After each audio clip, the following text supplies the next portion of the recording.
Also in this bulletin, Health Ministry pushes training of 1,000 specialist nurses yearly to address gaps in healthcare delivery across Ghana.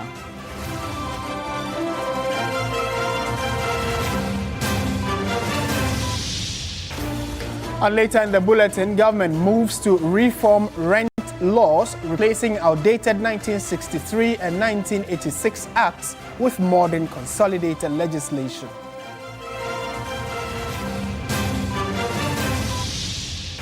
And in business, IC Insights projects Ghana's economy to expand by 6.4% in 2026 as strong first quarter growth raises expectations for upward revision of government's targets. On the international front, number of people killed in the Venezuela earthquake more than doubles to 589, with more than 3,000 still injured.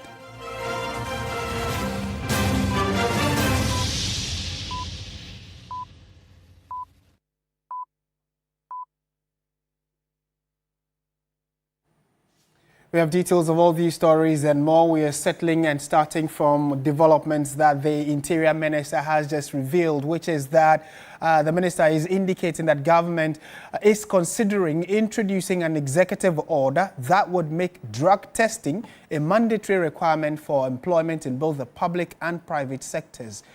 The Minister Muntaka Mubarak told Parliament that the proposed policy forms part of a broader effort to strengthen workplace safety, improve productivity and discourage substance abuse, particularly among young people entering the workforce, a move that could have far-reaching implications for job seekers. Muntaka Mubarak listed other measures like establishing national rehab centers in every region to meet the needs of persons suffering from substance use disorders. Mr. Speaker, effective drug control is not solely a law enforcement matter. It demands a whole of government and a whole of society approach that integrates enforcement with prevention, treatment and rehabilitation. I call on this House to support government in considering the following priorities. Oversight very effectively the budgetary allocation to NACOC to close critical capacity gaps in intelligence, interception, and forensic analysis. Strengthen the regulatory framework for precursors, chemicals, and pharmaceutical supply chain to curb the diversion of substances like tramadol. Establish National Rehabilitation Center, particularly one in every region, to meet the needs of Ghanaians suffering from substance use disorders. Expand drug education and demand reduction programs in schools, communities, and workplaces, targeting youth who remain most vulnerable. Introduce an executive order that makes mandatory drug tests as a pre-employment requisite for entry into the public service and the private sector to safeguard institutional integrity, promote workplace safety, and deter drug use among the youth and working population. Mr. Speaker, the global consensus has increasingly affirmed that drug addiction is, first and foremost, a public health issue and not simply a criminal one. Right, so that's the news. If you're just hearing, the Interior Minister is saying that effective immediately, or at least there is that consideration that before you are employed, either in the public or private sector, you need to at least take a drug test. Let's speak to lawyer Alexander Chumberima, who is the Deputy Director General of the Narcotics Control Commission of Ghana, NACOC. Mr. Chumberima, good evening. Thank you for your time. Martin, good evening. What are your initial thoughts on what the minister has said, that now you need to test or undertake a drug test before you are employed? Is it a knee-jerk reaction, or there really has become a danger that the government is foreseeing, for which reason they are proposing this move? It is a splendid idea. In fact, even before my minister will say this, I know individuals or some persons who have called for this to be done. But let me commend government, because government on its own has started it. Even before this executive order that my minister is proposing will even come up. Government commends it through the last recruitment exercise that we did for the prisons, police, fire service, immigration, all the applicants who were able to sail through to the medical level, which were about 100,000 or a little above 100,000, were all made to go through drug tests, compulsory drug test, which was conducted by NACOC. So we ran a drug test on all of them across the entire 16 regions. So the government on its part has already commenced that step, which is the first of its kind in this country. So if it becomes an order that every Tomidi Canary, i.e. private or public, is going to conduct this as a pre-employment requirement, I mean, it's splendid. It will then send a signal to students who are in the university now, students who are in the, other tertiary institutions such as the technical universities, the training colleges, the nursing colleges, or whatever, who at the level of studying are engaging in all forms of drugs. To the extent that even now, it's not like somebody is even bringing it out or an outsider is even bringing it in to come and sell to them. Rather, students are selling it to fellow students. It's dangerous. Okay. So if you're able to do this, it will curb this from the root. What kind of drug test are we talking about? And what kind of abuse? Which of the drugs, on the scale, are we talking about? Is it like cocaine, marijuana, or we are talking about the regular paracetamols and the people who probably are abusing those ones? Help me understand. Okay, so for instance, the test which was conducted on the applicants that I mentioned for the other 4 sister security agencies, we reckon that those who failed to cocaine, failed to cannabis, failed to methamphetamine, failed to opioids. Wow. Majority of them failed to these 4 main components that I've mentioned, or drugs that I've mentioned. However, on the other hand also, you reckon that those who abuse them, the abuse is also much of opioids and also cannabis. For instance, I think somewhere last week or this week, we arrested students from Central University. Yes. Yes, it was last week. And what happened was that it was students, one level 100, 3 level 400, and then 3 level 300, and then 1 level 400 students who were selling cannabis infused products or foodstuffs to other colleagues. They have infused cannabis with ice cream, with toffee, with sobolo drinks and other fruit juice, even egg and pepper. Normal egg and pepper that you can find to buy, even in traffic. They have mixed or they have infused cannabis with the pepper that people will buy, and once the pepper is inserted into your egg for you, you are eating something. Oh, you mean now there's Kosiani Moko with we? Exactly. And one worker. Wow. Okay. And one worker. And that seems to be quite serious, considering the fact that we used to know these kinds of drugs were in the ghettos, but now they are finding them ways into classrooms and even into public places. But how are the other institutions you are working with? What's the collaboration like? How do you intend to institutionalize these kinds of enforcement against the abuse of these kinds of drugs?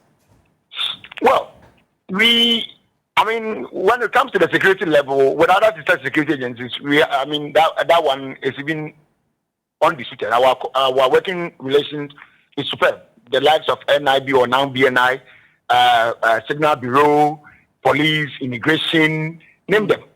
We work hand in hand. Today, for instance, during our program at the World Drug Day celebration at UPSA, if you were there or haven't seen the videos, you reckon that all the security agencies, from the military to the last one, they were all present. So that tells you that when it comes to collaboration, we are strongly together and we are doing all our work together where necessary. However, the challenge or the gap was the coordination between some tertiary institutions and NACOC.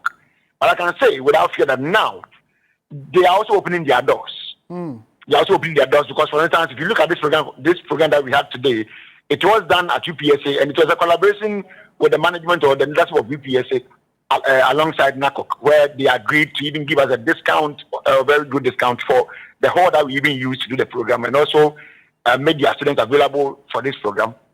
The likes of Central University, for instance, I've met the registrar and then I think the dean of students, one professor, and they have also shown readiness. Having seen this happening in their school, they've shown extreme readiness to join hands with us to make sure that this thing doesn't occur again in their school. Okay. Yeah. We thank you. Certainly it's a conversation that we would also be assisting with in terms of public education. Thank you for speaking to us this evening, Alexander Chumberima. He is the Deputy Director General of the Narcotics Control Commission, NARCOC. Let's bring you some other stories now on News 360. And Minister for Works, Housing and Water Resources, Gilbert Kenneth Adjei, says government is taking steps to reform Ghana's rent regulatory framework to better reflect the realities of the country's evolving housing market. He told Parliament on Friday that the current laws governing rent are outdated and no longer provide adequate protection for tenants or clear guidelines for landlords. The ministry recognizes that the current rent regulatory framework is outdated, having been in existence for 63 years, and does not adequately respond to the realities of Ghana's evolving housing market. I wish to inform this honorable House that the ministry has initiated a comprehensive review of the existing rent laws. Mr. Speaker, the review seeks to repeal the Rent Act 1963 as amended, together with the Rent Control Law 1986, and replace them with a modern Consolidated Rent Act. The new legal framework is designed to address the persistent constraints within the current regime, harmonize all related laws governing rental housing, and introduce appropriate incentives to stimulate private sector investment in the rental housing market.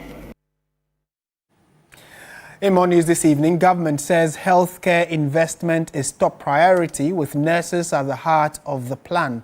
Despite a backlog of nurses still waiting for employment, the Health Ministry is pushing ahead, pledging to train 1,000 new specialist nurses every year.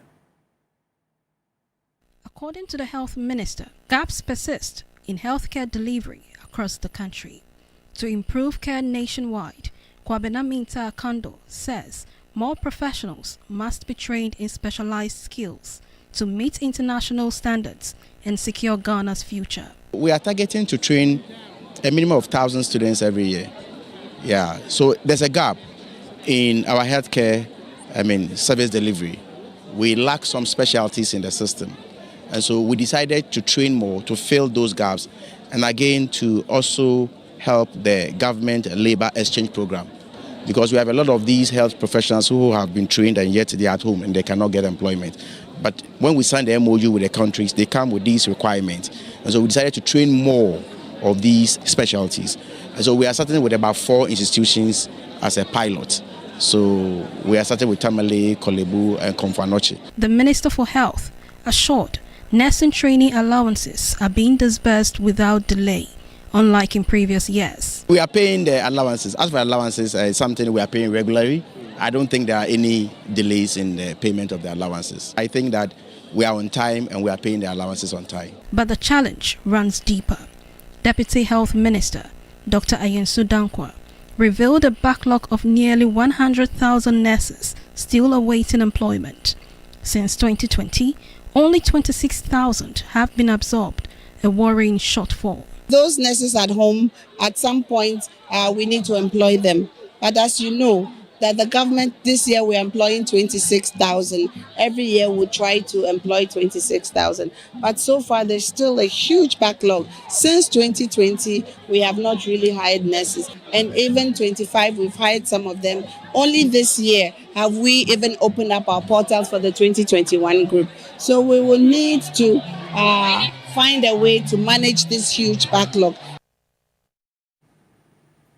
Let's bring you an update on the Nkukon Kitinkiti project, which is still underway, supporting poor households and vulnerable individuals across Ghana through poultry farming to create income and reduce hunger. At least that's the expectation of government.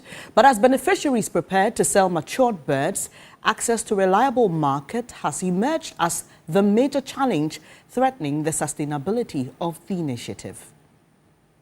Since its launch in November last year, the Nkukwan Kitin project has provided support to beneficiaries in 11 out of the 16 regions. Each beneficiary received 51-month-old chicks, together with feed, to begin their poultry business. Widows, who are among the targeted vulnerable groups, received increased support of 120 beds, battery cages, and feed to enable them operate on a larger scale. The project is intended to whip up individuals' interest in poultry production for private sector to take charge. The program is designed around sustainability. Beneficiaries are expected to sell matured birds and reinvest proceeds into expanding their poultry production, creating a continuous income stream for their households. The project is targeted at reducing Ghana's dependence on imported frozen poultry products. Minister for Food and Agriculture Eric Opoku is resolute about this intervention. Procurement processes are underway for us to get 4 million bears. The 4 million bears will distribute some to these people and then some also to the large, the commercial producers, so that they can also expand their businesses. But as the first batch of birds approaches maturity, beneficiaries are confronted with a critical challenge: access to ready markets. Farmers say producing the birds is only one part of the process, but finding buyers at profitable prices remains a major concern. Without reliable market, the expected income from the poultry could be affected, threatening the goal of creating sustainable livelihood for vulnerable families. But the most important thing is that government is putting in place measures to address that. He says arrangements are being considered to create opportunities for the matured birds to be absorbed into the feeding program at the primary and secondary levels of learning institutions, ensuring farmers benefit from their investment. His Excellency, the President of the Republic of Ghana, gave a specific directive to the Ministry of Education that they should include poultry in the school feeding program. So in the school feeding program, the Ministry of Education is in partnership with the National Food Buffer Stock to see how they can buy our poultry products to support the school feeding program. We are also moving to the schools. In our design, selected schools will be given some kind of poultry farms. We are going to build the facilities, buy the birds, provide the feed, and then give it to the schools to manage. One, for learning purposes, and then two, to support the school feeding program. The minister also announced plans to extend the supply of birds under the Nkukwan Kitin project to the 5 regions of northern Ghana by June to achieve nationwide implementation of the project. For beneficiaries, the project represents more than just receiving chicks. Nkukwan Kitin, my brand, and you. It's me, that's it. Send this, Yana said. 1 week here, it's me 10 plates. I feel more start here. It is a chance to build a source of income, improve nutrition, and reduce dependence on uncertain livelihoods. But the success of the intervention will depend on whether support continues beyond distribution, ensuring farmers have access to markets, technical guidance, and the resource needed to keep their poultry business alive. Stanley Nibleu, TV3 News, Accra. The Ministry of Local Government, Chieftaincy and Religious Affairs has halted the relocation of some waste transfer vehicles belonging to Zoomlion to neighboring countries as government moves to address the worsening waste management crisis in Accra. Speaking to the media, the Sector Minister Ahmed Ibrahim said government is taking urgent steps to operationalize 6 waste transfer centers across the capital to improve waste collection and disposal. Government, in partnership with waste management company Zoomlion, constructed 6 waste transfer centers in 2015 to improve waste disposal in the capital. The facilities were designed to serve as temporary dumping points where tricycle waste collectors could offload refuse before it is transported to final disposal sites. However, years after their construction, many of the transfer centers have remained non-operational. According to the tricycle waste collectors, the situation has created significant challenges especially following the closure of landfill sites in Accra. As a result, the tricycle operators say they are often forced to travel long distances and spend days in queues before they can dispose of collected waste. The situation has also affected the use of waste transfer trucks that were imported to support the system. Some of the vehicles were reportedly being relocated to neighboring countries due to their prolonged inactivity and lack of government support. But the intervention of the local government minister has halted the process. The minister warned that failure to operationalize the transfer centers could worsen the sanitation situation and lead to a further waste management challenges across the capital. The minister also appealed to private waste management companies to partner government in addressing the country's growing sanitation challenges. Government must come in, the company must come in, and then the tricycle operators must also come in to make sure that at least these 6 transfer stations are in operational. There is no land in Accra again. Either you go to Central Region or you go to Eastern Region. But bring the waste here. Then the long trucks will now carry them to far away Central Region and Eastern Region. Following the media engagement, the minister toured the Achimota Waste Transfer Center where he interacted with tricycle waste collectors. Many of the operators complained about the long distances they travel to dispose of waste, describing the situation as costly and affecting their daily operations. Since from yesterday to now, we disposed 195 and more are coming. But what's the challenge? Why are you not able to dispose more? Because they can't receive us. Because the capacity is more than what they can receive here. Where are you bringing your waste from? From Chado. Chado? Yes. All the way from Chado? Everywhere Chado they come from. Meanwhile, the executive chairman of Zoom Lion Ghana Limited said the recent flooding experience in parts of the country highlight the consequences of poor waste management, stressing the need for urgent investment in waste infrastructure. Waste management is science, a skill.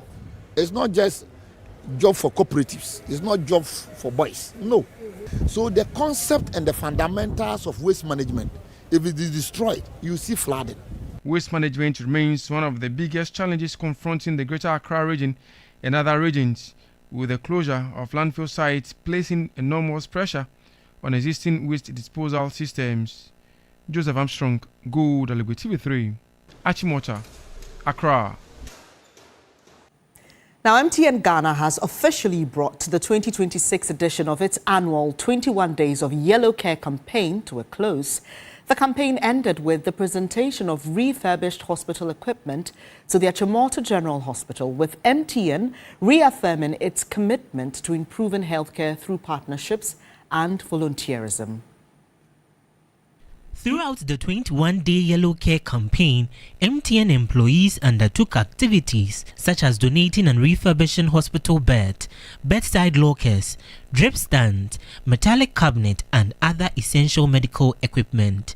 Speaking at the closing and handing over event, Chief Corporate Services and Sustainability Officer Adjoa Ifriye Wiafe indicated that this year's campaign went a step further by promoting water, sanitation and hygiene in schools across the country. Access to good health does not begin at the hospital gate. It begins with clean water, with sanitation, with the habits children learn early. So we brought wash support to schools. We reached 16 schools across all 16 regions, installed 30 hand washing facilities, and helped more than 15,000 students build better hygiene. Medical Superintendent of the Achimota General Hospital, Dr. Jacqueline Anita Sowa, highlighted the significance of the initiative and its expected impact on healthcare delivery. The refurbishment of hospital beds, ward screens, drip stands, metallic cabinets, 3-in-1 patient chairs, and other essential equipment comes at a critical time when demand for quality healthcare services continues to rise. These interventions will significantly improve patient comfort, strengthen service delivery, reduce pressure on our resources, and contribute meaningfully to addressing the challenges of no-bed syndrome. MTN says going forward, they are committed for greater collaboration with other partners in strengthening Ghana's healthcare system through the Yellow Care Initiative. This year's campaign was held under the theme Expanding Equitable Healthcare for Every Community. Water production giant Bell Aqua Ghana has made a significant financial donation to the Narcotic Control Commission, NARCOC. The donation is aimed at helping the commission educate young Ghanaians about the dangers of drugs. A moment of corporate goodwill with a serious national purpose. Bell Aqua Ghana presented a cash donation to the Narcotic Control Commission, NARCOC, pledging financial support for a new initiative the Commission is rolling out nationwide. The funds will go directly into training officials of the Commission to engage, counsel, and equip young Ghanaians with the knowledge to make better choices over drugs. This is not a one-off thing. I'm sure we've all noticed what NARCOC is doing in senior high schools and the tertiaries. Now they are arresting people who are selling drugs in tertiary institutions and all of that. But this phase of our relationship is about training the counselors in senior high schools to be able to educate the students. So this is just a beginning of a long-term thing to the benefits of our consumers and Ghanaians as a whole. NARCOC is now adopting the new approach, training officials to take their message directly into schools, targeting students who are most vulnerable to drug networks and abuse. With a training program set to reach students across all regions of the country, the Commission says corporate backing of this kind is exactly what is needed to give the initiative the skill it deserves. The young lads who are using the drugs, they don't know why they are using it. And if you are not careful, a time will come that they cannot stop, even when they want to do it. And like I said, we can't foot the bill alone. There will be no space. So anybody who has a family member who is into drugs, please advise the person to stop. So on behalf of my colleagues here, who are full of smiles because they are going to use it, and you can be rest assured you have the opportunity to monitor our activities. The money will be put to good use. Bell Aqua Ghana has consistently supported NGOs and community-driven initiatives across Ghana and does not intend to stop. The Telecel Ghana Foundation has donated critical neonatal equipment to the pediatric unit of the Kumasi South Hospital. This is to improve maternal and newborn health care. The intervention, which forms part of this year's Telecel Ashanti Month, also includes a 2-year commitment to renovate and support the hospital's pediatric ward. For many years, the pediatric unit of Kumasi South Hospital has cared for thousands of newborns, despite operating with aging equipment and limited resources. The unit admits an average of 800 babies every year, with prematurity, birth asphyxia, and newborn infections accounting for most admissions. However, frequent breakdowns of essential equipment have often forced the hospital to refer critically ill babies to the Komfanochi Teaching Hospital, which is already struggling with congestion. Recognizing these challenges, the Telecel Ghana Foundation has donated 2 Firefly phototherapy units, a radiant warmer, and an infant digital weighing scale to strengthen newborn care. Maternal and newborn health care outcomes remain key priorities and focus under our foundation because the first days of life are often the most critical. Our goal to help close the maternal care gap is to support institutions, healthcare professionals, and communities with interventions that improve access, quality, and outcomes. The Firefly phototherapy unit will support the treatment of neonatal jaundice, while the radiant warmer will help premature and low birth weight babies maintain stable body temperatures. At Telecel, we believe that every child deserves a strong and healthy life and start in life regardless of circumstances. Beyond the equipment, the foundation has signed a memorandum of understanding to adopt the pediatric ward for 2 years. The partnership will see the ward renovated, supplied with medical consumables, and transformed into a more child-friendly environment for patients and healthcare workers. To the Telecel Foundation, we say that your kindness is not just measured in the equipment and the renovations that you are doing for us, but also in the hope that you've given to families. The Telecel Ghana Foundation says it will continue monitoring the project implementation to ensure the equipment and planned renovations translate into better healthcare outcomes for mothers and newborns in the Ashanti region. This is News 360, an early version because of the game coming up later at 7 p.m.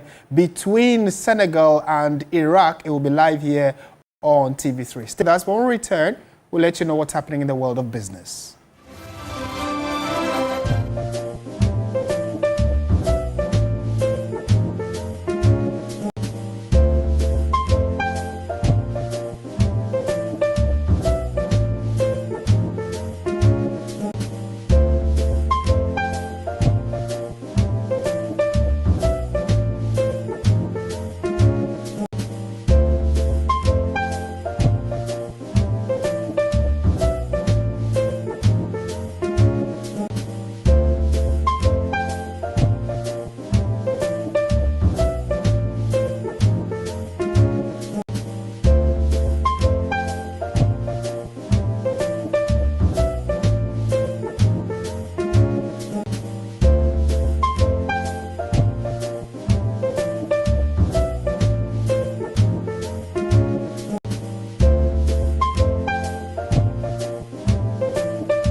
significantly above the government's current target of 4.8%.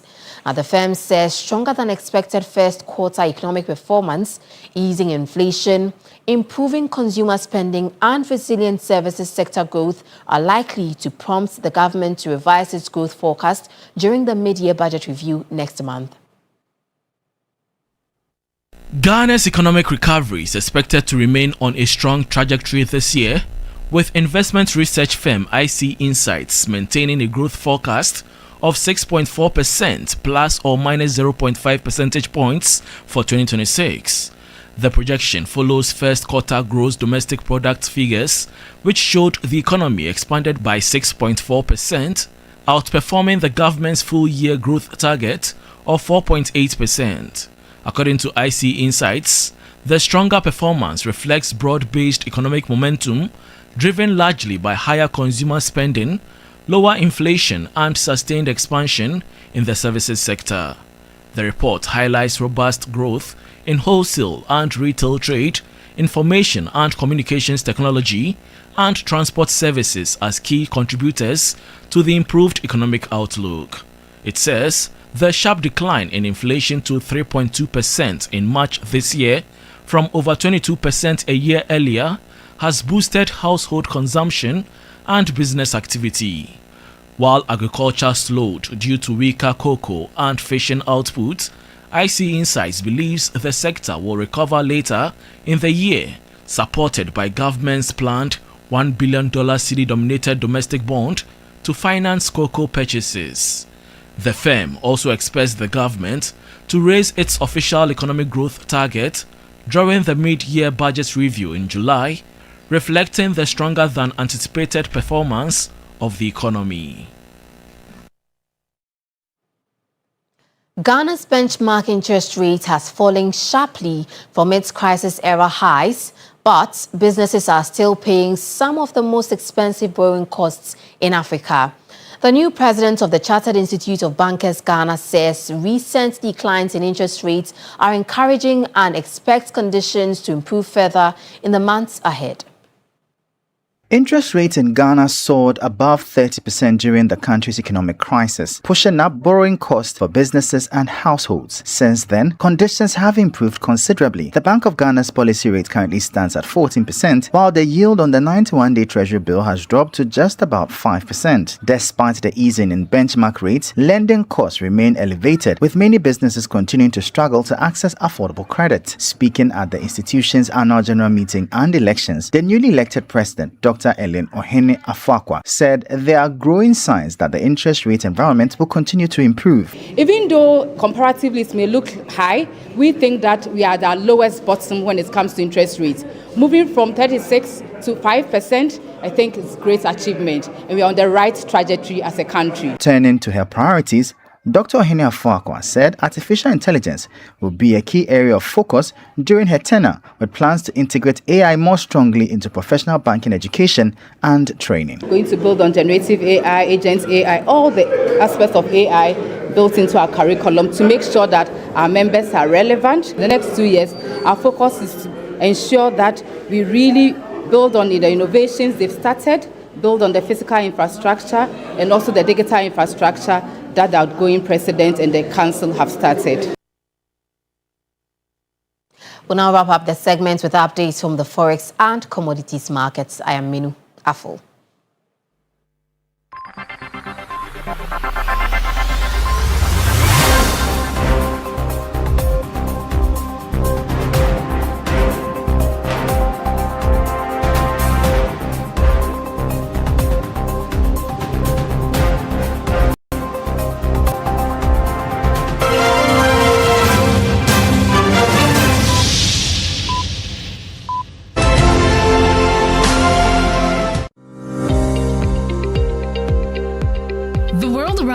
Is changing, not slowly, not quietly. In the north, the rains that once arrived on time don't come anymore. In the middle belt, rivers and forests disappearing overnight. Along the coast, the sea is swallowing land that families have called home for generations. Rising temperatures, failed harvests, homes lost to tides. This is not a warning about tomorrow.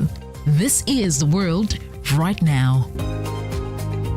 TV3 and the German Embassy in Ghana. The conversation on climate security implications in Ghana. The Climate Talks 2026. 5 cities, 5 conversations, 1 urgent call to action. Tamale, Bolgatanga, Kumasi, Keta, Accra. Starting this June 2026. The climate talks are coming, and this time the people most affected by Ghana's climate security crisis will be at the center of it all. Because the time for Ghana to act is now.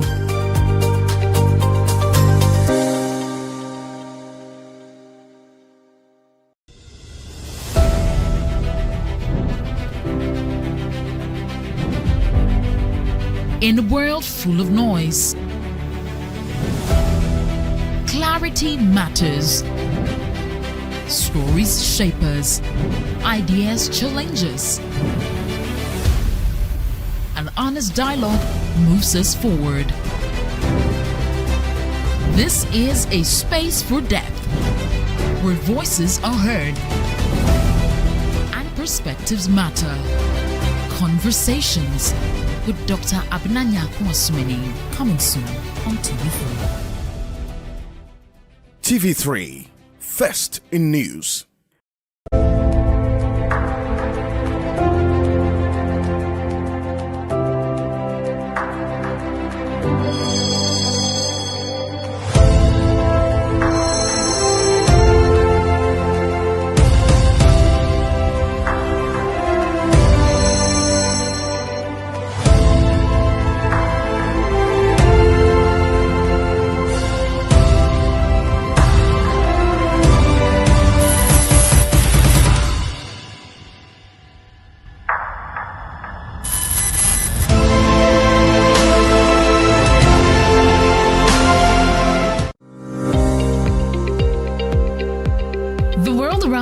Is changing, not slowly, not quietly.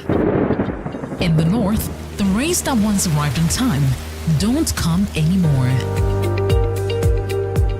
In the middle belt, rivers and forests disappearing overnight. Along the coast, the sea is swallowing land that families have called home for generations. Rising temperatures, failed harvests, homes lost to tides. This is not a warning about tomorrow. This is the world right now. TV3 and the German Embassy in Ghana. The conversation on climate security implications in Ghana. The Climate Talks 2026. 5 cities, 5 conversations, 1 urgent call to action. Tamale, Bolgatanga, Kumasi, Keta, Accra. Starting this June 2026. The climate talks are coming, and this time the people most affected by Ghana's climate security crisis will be at the center of it all. Because the time for Ghana to act is now.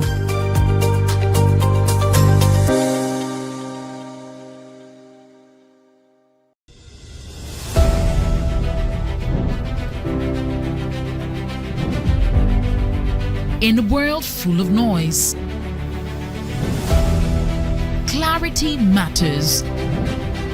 Stories shape us, ideas challenge us. An honest dialogue moves us forward. This is a space for depth, where voices are heard and perspectives matter. Conversations with Dr. Abinanya Kwasumeni, coming soon on TV3. TV3, first in news.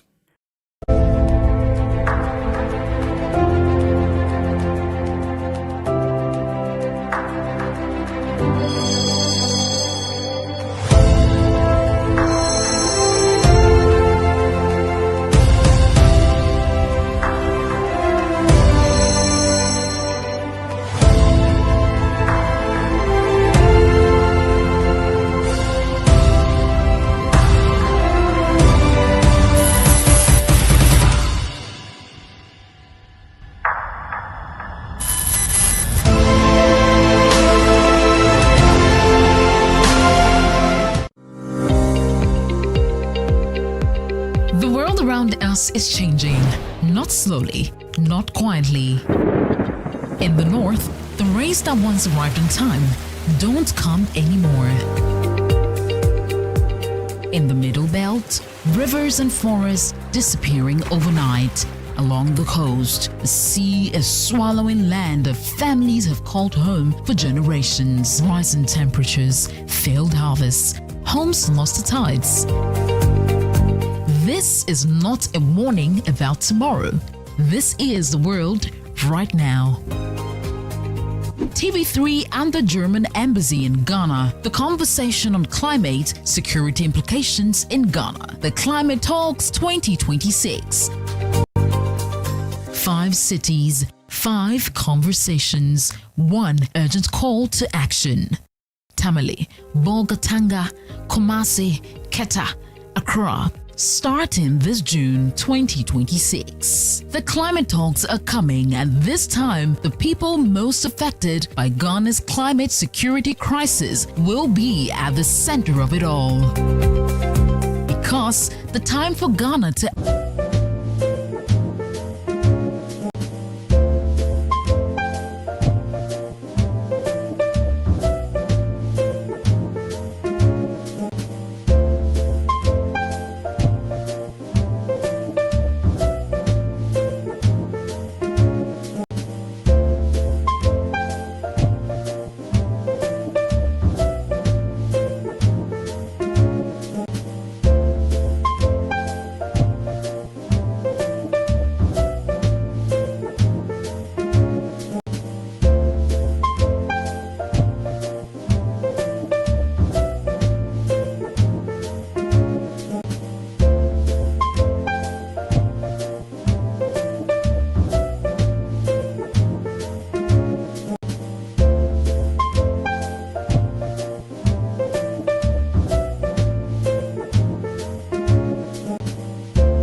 experienced individual.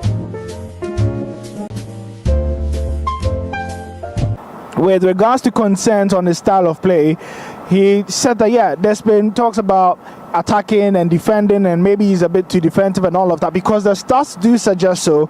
Ghana went, the first halves of the game against Panama and England, Ghana didn't play any shot in those 2 games. And so he admits that, yes, it may have been defensive, but football is seen differently. And at the end of the day, his teams play to win.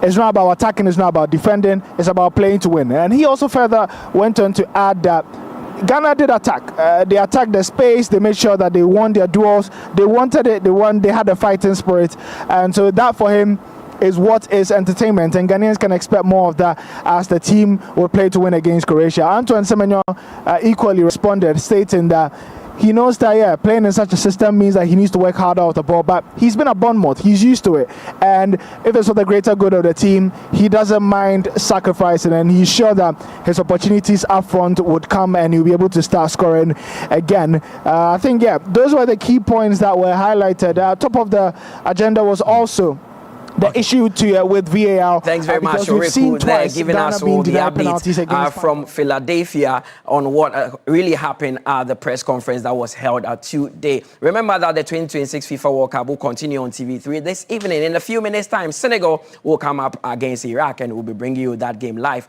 at 7 p.m. Coverage starts at 6 p.m. That's all by way of sports here on News 360. My name is Mutala Yakubu.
acting president Delcy Rodriguez says the number of people killed in 2 Venezuelan earthquakes has risen to 589, with 2,980 injured. It comes as international rescue teams arrive to help the search for survivors, with 80 Swiss rescuers and a team of Mexican aid workers already on the ground.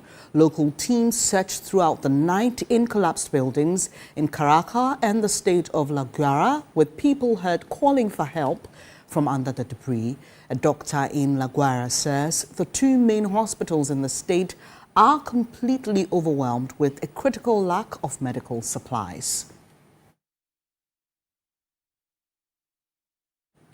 And that's how we bring the bulletin to an end. Thank you so much for watching. And the next few minutes, the sports team will be back here to build up to that all-important third group game, I should say, between Senegal and Iraq. It will be live on TV3.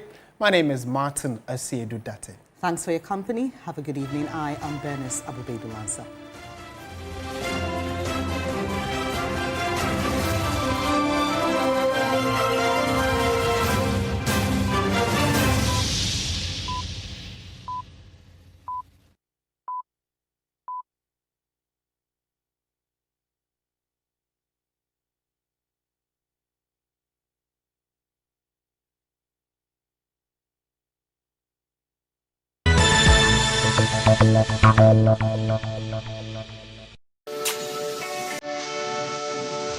Let's bring on the guys! Let's go!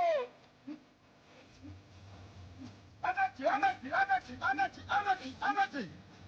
Filter, baby.